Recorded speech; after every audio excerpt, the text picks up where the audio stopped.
The call came on a Tuesday morning while I was reviewing acquisition reports in my corner office overlooking downtown. My assistant had stepped out for coffee, so I answered the unknown number myself. "Is this Sophia Martinez?" The voice was professional but slightly uncomfortable. "Speaking. This is Jennifer Walsh from Elegant Affairs Event Planning. I'm handling your sister Isabella's wedding at the Grand Meridian Estate." She paused, clearly struggling with what came next. "I'm calling because, well, your parents contacted me yesterday. They said you wouldn't be attending because you can't afford the dress code requirements." I set down my pen and leaned back in my leather chair. Through my floor-to-ceiling windows, I could see the construction crew working on my latest hotel development. "I'm sorry, what exactly did they say?" "They mentioned the wedding has a strict formal dress code, cocktail attire minimum $500, and they felt it would be financially difficult for you to meet those standards." Jennifer's voice grew smaller with each word. "They asked me to call and explain that maybe it would be better if you just sent your congratulations instead of attending." I couldn't help but laugh. Not the bitter laugh of someone who'd been hurt, but genuine amusement at the sheer irony of the situation. "Jennifer, can you do me a favor?" "Of course. Tell my parents I'll definitely be there. In fact, I'll be wearing something that definitely meets the dress code." After hanging up, I sat in the silence of my office, looking at the framed photo on my desk. Isabella and me as kids, building sandcastles during one of our family vacations to Martha's Vineyard. Back when we were close. Back before my parents decided I was the family disappointment. The transformation hadn't happened overnight. After graduating from Stanford with my MBA, I'd spent 3 years working 18-hour days as an investment analyst, living in a studio apartment and saving every penny. My parents constantly asked when I'd get a real job, like Isabella, who'd landed a marketing position at their friend's company right out of college. What they didn't know was that I'd been quietly building something. Those long nights weren't just about crunching numbers for other people's deals. I was learning, analyzing, and waiting for the right opportunities. My first acquisition was a small commercial property in the Arts District that everyone thought was worthless. I bought it for $200,000 using every dollar I'd saved, plus a loan that terrified me. Within 2 years, that area became the hottest spot in the city. I sold it for $1.2 million. Then came the hotel chain. 3 rundown properties that I bought, renovated, and turned into boutique hotels. Then a tech startup that I funded and grew from 5 employees to 200. Then real estate developments, a restaurant group, and eventually Meridian Holdings, my investment company that now managed a portfolio worth $4.2 billion. Through it all, my family saw what I wanted them to see: their struggling daughter who couldn't afford designer clothes or fancy vacations. I drove a modest Honda, lived in a simple 2-bedroom apartment, and wore clothes from department stores. Not because I had to, but because it served my purposes. I wanted to build something real before announcing it to the world. Isabella's engagement 6 months ago had been the beginning of the end of my anonymity. When she announced her dream wedding at the Grand Meridian Estate, the most prestigious venue in the state, I'd made a decision. I called my real estate team that afternoon. "Marcus, I need you to make an offer on the Grand Meridian Estate. Full property, not just a booking. The entire estate. Sophia, that property isn't even on the market. The Wellington family has owned it for generations. Everything has a price. Find out what theirs is." It took 6 weeks of negotiations, but the Wellingtons were drowning in debt from their son's gambling problems. They needed $15 million quickly and quietly. I offered $18 million cash, closed in 10 days, no inspections. The paperwork was finalized on a Friday. Isabella's wedding was scheduled for Saturday 3 weeks later. I spent the following weeks making subtle improvements to the property. New security systems, updated kitchen facilities, and enhanced landscaping. Nothing that would affect Isabella's wedding plans, but everything that would establish my ownership clearly. Now, sitting in my office after Jennifer's call, I opened my laptop and sent a message to the estate's head of security. "David, this is Sophia Martinez, the new owner. For the wedding this Saturday, I'll be arriving around 2 p.m. Please have the master key ready for me." The week passed quickly. I found the perfect dress, a custom Valentino gown that cost more than most people's cars. Deep navy blue with subtle silver threading, elegant but not flashy. I wanted to look successful, not ostentatious. Saturday morning, I drove to the estate in my Honda. No need to change vehicles yet, that revelation could wait. The Grand Meridian Estate was spectacular. Rolling hills, perfectly manicured gardens, and a main building that looked like something from a European castle. Valet attendants in crisp uniforms directed guests to parking areas, while servers in black and white uniforms circulated with champagne. I parked and walked toward the main entrance, admiring the property I now owned. The guest check-in was handled by Jennifer's team at an elegant table near the entrance. "Name please?" asked a young woman with a clipboard. "Sophia Martinez." She scanned her list then looked up with confusion. "I'm sorry, I don't see you on the guest list. There might be some confusion. Could you check with Jennifer Walsh?" Jennifer appeared within minutes, looking flustered. "Sophia, I'm so glad you decided to come. Let me add you to the list right away." She scribbled my name quickly. "You look absolutely stunning, by the way. That dress is gorgeous." "Thank you. Everything looks beautiful here." "Oh, this place is incredible. The Wellingtons have owned it for generations, though I heard rumors they recently sold it. Some mysterious buyer. But whoever it is has excellent taste. They've made some lovely improvements." I smiled. "I'm sure they do." The ceremony was being held in the garden pavilion, with the reception in the grand ballroom. I found a seat in the back, wanting to observe before making my presence known to my family. Isabella looked radiant in her flowing white gown, walking down the aisle toward her fiancé Michael.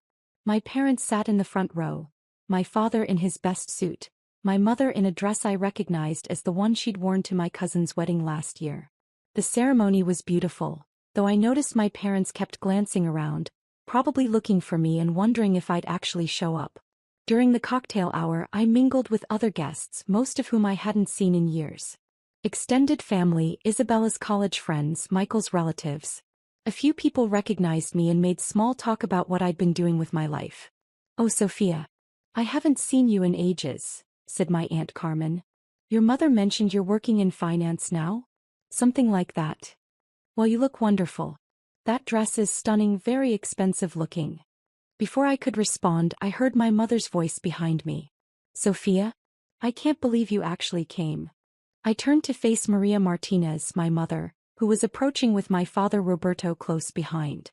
Both looked genuinely surprised to see me. "Hello, Mom. Dad." I hugged them both, noting how they glanced at my dress with obvious confusion. "You look..." My mother paused, clearly trying to process what she was seeing. "Where did you get that dress?" "I bought it for the occasion." "You said the dress code was important." My father frowned.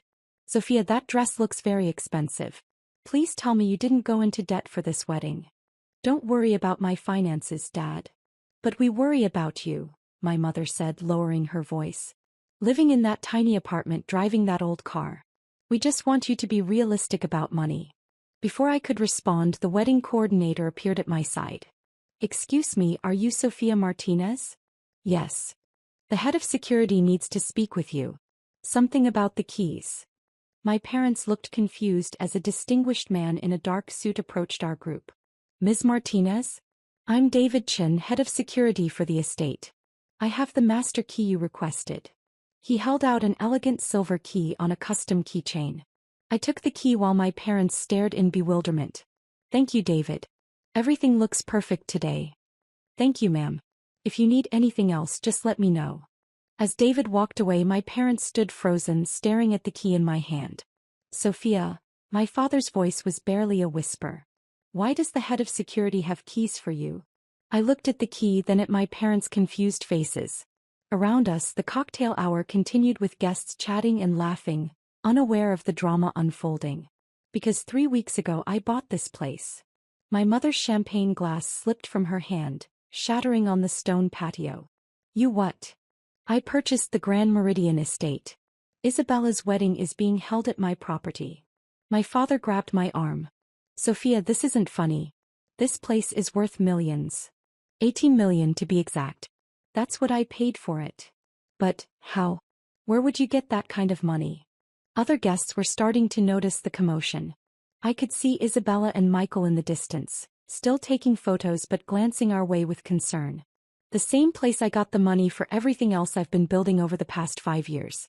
My investment company, Meridian Holdings." My mother's face had gone completely pale. Investment company? I manage a portfolio worth $4.2 billion. This estate is actually one of my smaller acquisitions. My father's voice was hollow. But you live in that apartment. You drive that old car. Because I chose to. Because I wanted to build something real before announcing it to the world. And because I wanted to see who would support me when they thought I had nothing. The silence stretched between us as my parents processed what I'd just told them. Around us, the party continued, but I could see other family members starting to notice our intense conversation. You've been lying to us for years? My mother's voice was a mixture of hurt and anger. I've been private about my success. There's a difference. But why? Why would you let us think you were struggling? I looked at both of them, these people who'd raised me but never quite understood me. Because I wanted to know who you really were. When you thought I was poor, when you thought I was a failure, how did you treat me? My father stepped back as if I'd slapped him. We never said you were a failure. You told the wedding planner I couldn't afford to come to my own sister's wedding. You've spent 5 years asking when I'd get a real job like Isabella. You've made comments about my apartment, my car, my clothes. You've treated me like the family disappointment. We were trying to motivate you, my mother said weakly. No, you were embarrassed by me. And now you're embarrassed because you realize you completely misjudged your own daughter. Isabella suddenly appeared at our side, still in her wedding dress but looking concerned. What's going on? People are staring. I looked at my sister, beautiful in her white gown, surrounded by the elegance of the estate I'd purchased for her special day. Isabella, congratulations on your wedding. Everything looks perfect. Thank you, but seriously, what's happening? Mom looks like she's seen a ghost.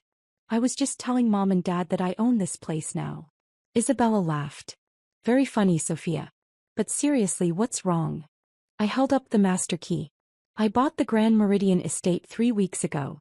Your wedding is being held at my property. Isabella's smile faded as she looked from the key to my parents' shocked faces to my calm expression. You're serious. Completely serious. But, how is that possible? Because I own an investment company worth over $4 billion. Isabella stared at me for a long moment, then suddenly started laughing. Not the reaction I'd expected. Of course you do. Of course my little sister, who I thought was barely scraping by, is actually richer than all of us combined. She shook her head in amazement. You know what? This is actually perfect. Perfect. Do you know how many times Mom and Dad have told me I should help you? How many times they've suggested you might need money? And here you are, literally hosting my wedding at your own estate. Our parents still looked shell-shocked. Other family members were starting to gather around us, sensing drama. Isabella, we should probably continue this conversation later, I said. This is your day. No, this is perfect timing. Isabella turned to face our parents. Mom, Dad, remember last week when you said Sophia probably couldn't afford to come because of the dress code? When you actually called her wedding planner to uninvite her. We didn't uninvite her, my father protested. We just suggested. You suggested she was too poor to attend her own sister's wedding.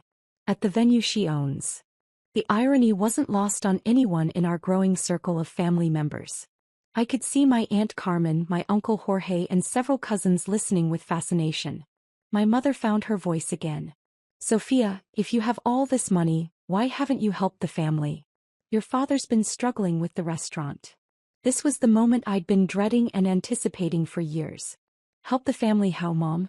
By giving money to people who think I'm a failure? By supporting a father who's never once asked how I'm doing, only when I'll get a better job. But we're family, my father said. Yes, we are. And family should support each other through everything. Not just when it's convenient or profitable. Isabella stepped closer to me. Sophia, I need to apologize. I've been just as guilty as them. I've made jokes about your lifestyle, your apartment. I never really tried to understand what you were building. I looked at my sister, seeing genuine regret in her eyes. Isabella, you have nothing to apologize for. You've always been kind to me, even when you didn't understand my choices. But I could have defended you more.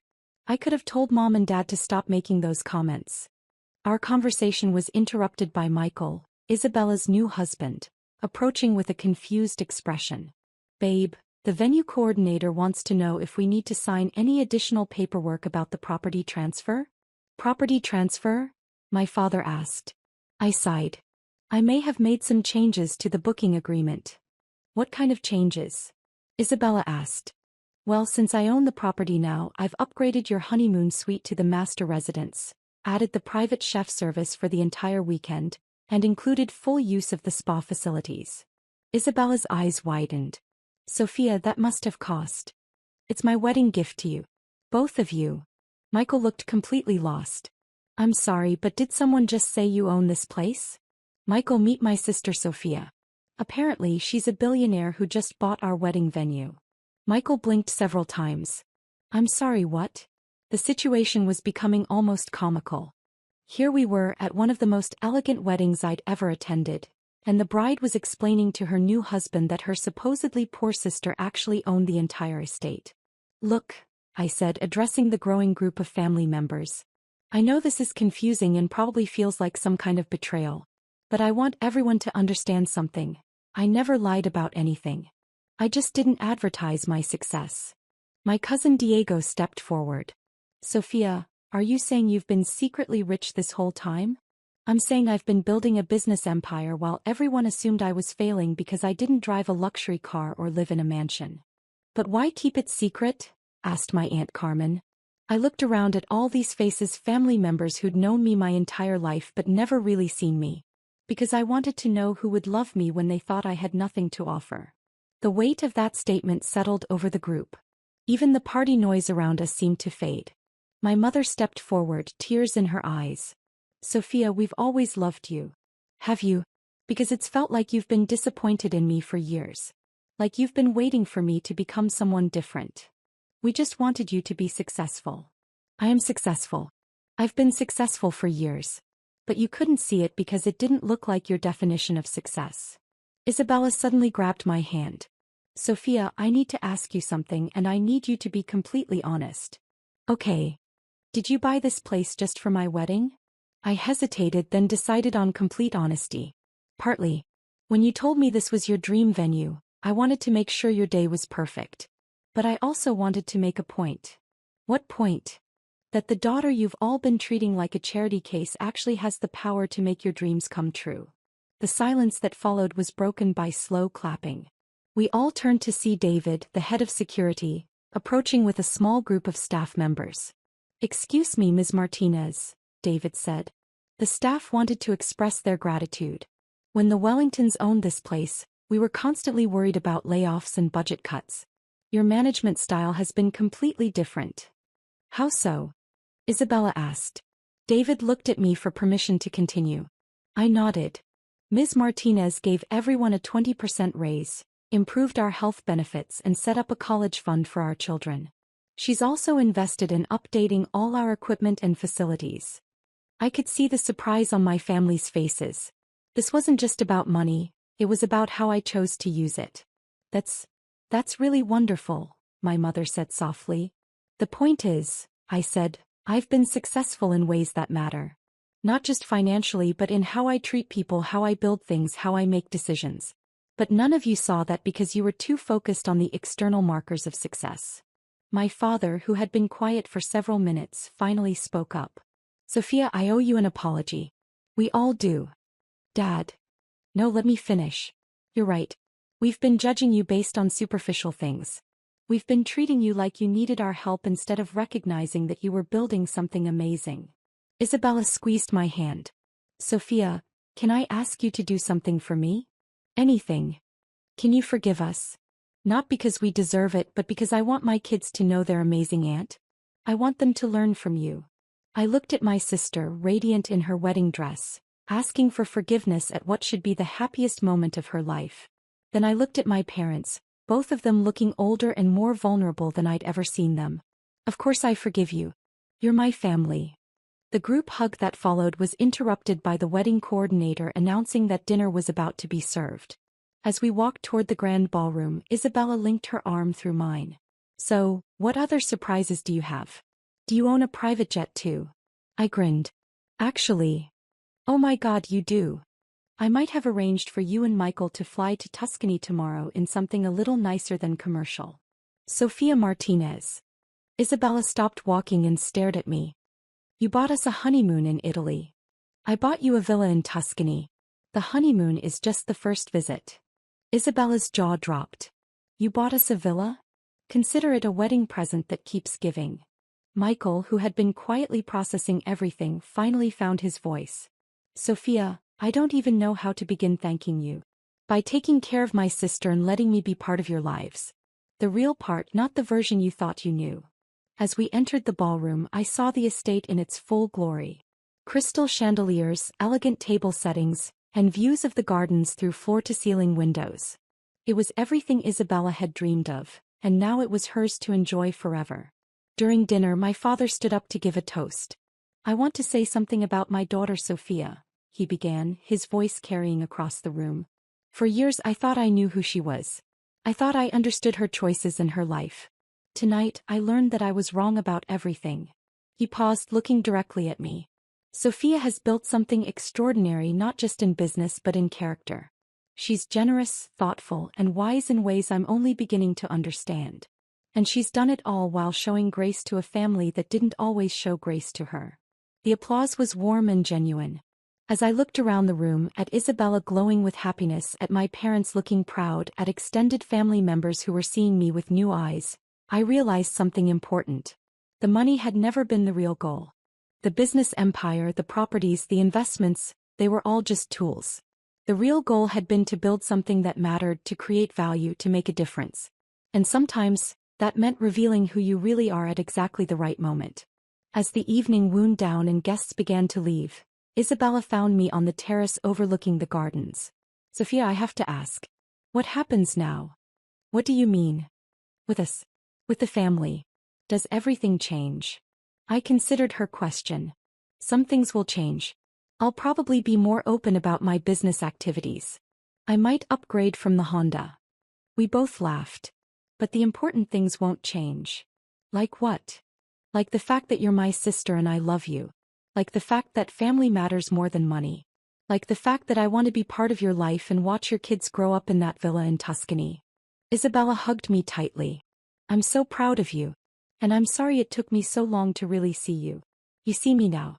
That's what matters. As I drove home that night in my modest Honda, I thought about the conversation I'd had with my parents before leaving. They'd asked if they could visit my real apartment sometime, the one I'd been hiding from them. I told them I'd actually been looking at houses and might be ready to live somewhere that reflected my actual financial situation. Maybe you could help me look, I'd suggested to my mother. I'd love that, she'd replied, tears in her eyes. Change was coming, but it would be the right kind of change. The kind built on honesty, respect, and real understanding. My phone buzzed with a text from Isabella. Thank you for the most perfect wedding day ever. Can't wait to see the villa tomorrow. Love you, sis. I smiled and typed back, love you too. Enjoy Tuscany. Try not to be too shocked when you see the pool. Her response was immediate. There's a pool. Some secrets, I decided, were worth keeping just a little bit longer. The next morning, I would start the process of stepping out of the shadows I'd been hiding in for 5 years. I'd introduce my family to the real Sophia Martinez, not the struggling daughter they'd been disappointed in, but not the mysterious billionaire who owned everything either. Just me. Someone who'd learned that true success wasn't about proving people wrong, but about building something so strong and real that their opinions stopped mattering. And sometimes, the best revenge was simply living well enough to buy your sister her dream wedding venue as a surprise gift. As I pulled into my apartment complex that night, I looked up at my simple 2-bedroom unit and smiled. Tomorrow I'd start looking at houses. Real houses with gardens and guest rooms and space for the family dinners I hoped we'd start having again. But tonight I was content to sit in my modest apartment, wearing a custom Valentino gown, and remember the look on my parents' faces when the head of security handed me the keys to an $18 million estate. Sometimes the best moments in life are the ones that completely rewrite everyone's understanding of who you really are.